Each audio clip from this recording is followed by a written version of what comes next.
నంద్యాల ఉప ఎన్నిక అధికార పార్టీలో ఆధిపత్య పోరాటానికి వేదిక కాగా తాజాగా వైసీపీలో కూడా అదే పరిస్థితి కనిపిస్తోంది. భూమా నాగిరెడ్డి ఆకస్మిక మృతి తర్వాత ఉప ఎన్నిక అనివార్యమైంది.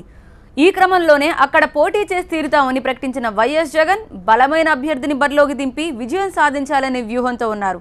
జిల్లాలో కాంగ్రెస్ సీనియర్ నేతగా ఉన్న గంగుల ప్రతాప్ రెడ్డిని పార్టీలోకి తీసుకుని ఆ సీటు కేటాయిస్తారనే ప్రచారం నడుస్తోంది.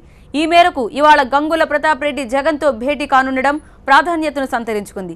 ఈ పరిణామాలకు ప్రస్తుతం వైసీపీ నంద్యాల ఇన్ఛార్జిగా ఉన్న రాజగోపాల్ రెడ్డికి మింగుడు పడ్డం లేదు.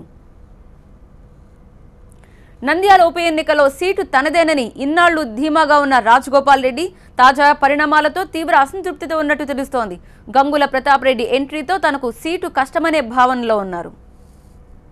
గతంలో పివి నరసింహారావు కోసం ఎంపీ పదవికి రాజీనామా చేసి పివిని అఖండ మెజార్టీతో గెలిపించిన ప్రతాప్ రెడ్డికి జిల్లాలోనే మంచి పేరుంది.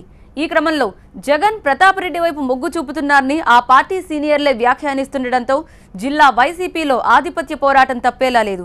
ప్రతాప్ రెడ్డికి నంద్యాల సీటు కేటాయిస్తే రాజగోపాల్ రెడ్డి తిరుగుబాటు బావుట ఎగరేస్తారా లేక సర్దుకుపోతారా అనే చర్చ జరుగుతోంది.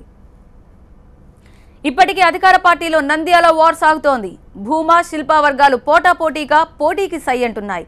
దీంతో అధిష్టానం ఆచితూచి వ్యవహరిస్తోంది. దీనిపై ఇంకా ఎవ్వరికీ హామీ ఇవ్వని చంద్రబాబు రాజీ మార్గాలను వెతుకుతున్నారు. భూమా అఖిల ప్రియకు మంత్రి పదవి ఇచ్చిన చంద్రబాబు శిల్పా చక్రపాణి రెడ్డికి ఎమ్మెల్సీ కేటాయించారు.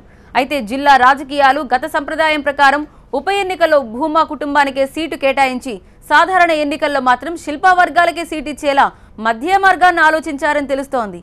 ఈ నిర్ణయాన్ని కూడా ఇంకా ఫైనల్ చేయలేదు. దీంతో టీడీపీలో నంద్యాల సీటు ఎవరిది అనే దానిపై ఇంకా సస్పెన్స్ కొనసాగుతోంది.